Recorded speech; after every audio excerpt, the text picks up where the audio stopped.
there are two things that are keeping us where we are. You see, we worry about the consequence so much we forget the process. And if you learn from those who are successful, they focus on the process. They don't allow the consequence to take them out of their process, because they know when they follow the right process, they don't have to worry about the consequence. The consequences will take care of itself.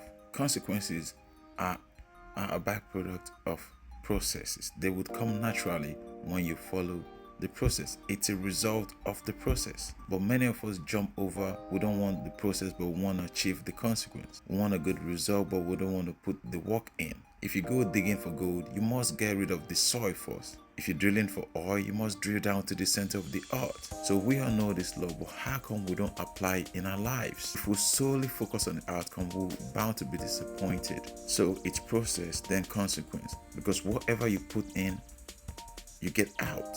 It's input and output. But once we jump in over the input, we're just focusing on the output, it's impossible. You know, like Jim Brown says, to change your environment, you have to change you. You have to change what's inside you. Everything we know starts from inside. Our car, especially when they say he's gone hot, they don't talk about how big a person is, but what's inside that person. So, but we tend to forget the process, that it's all about what's inside you. Say whoever wins the race is not the fastest, the biggest, the strongest, but who's got the most heart, the desire, the discipline, the focus, the grit. I was reading a book yesterday, and from a MIT professor, and she was saying she's done a lot of studies over the years in different places, from military camps to spelling bees to some of the best universities in the world. Spoken to a lot of people, successful people, unsuccessful people, and she has come up that the only consistent thing in the life of every successful person is not where they started from, it's not their background, it's not how rich their family is. Of course, all those things count. It's not even their IQ, it's not how many books they read, it's not how many lecture, how many tutor, how many traveling, how many experience. But the one thing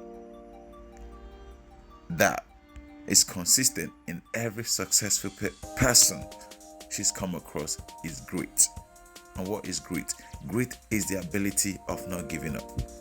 Jim Rohn says it is the until, the I would not give up until, I would keep pushing until, I would achieve my result until. That is what separates the winners from the losers. You know, they say a lot of people give in not knowing they 1 foot away from their goal. They're like 1 step away from success. So that's where grit comes in. So those who win the race, those who succeed are those who are bound by the process. They follow the process until the end. They don't stop halfway. They stop for a break, not when they're tired. That's what separates winners from losers. And so if you're listening to this today, I'm not speaking only because I speak and I follow the process. I push things until I get to where I need to go. I never stop for anything. No matter how long it takes me, I keep pushing. It is the persistence that has gotten me to where I am today. And it's that same persistence that's going to get me to where I'm going.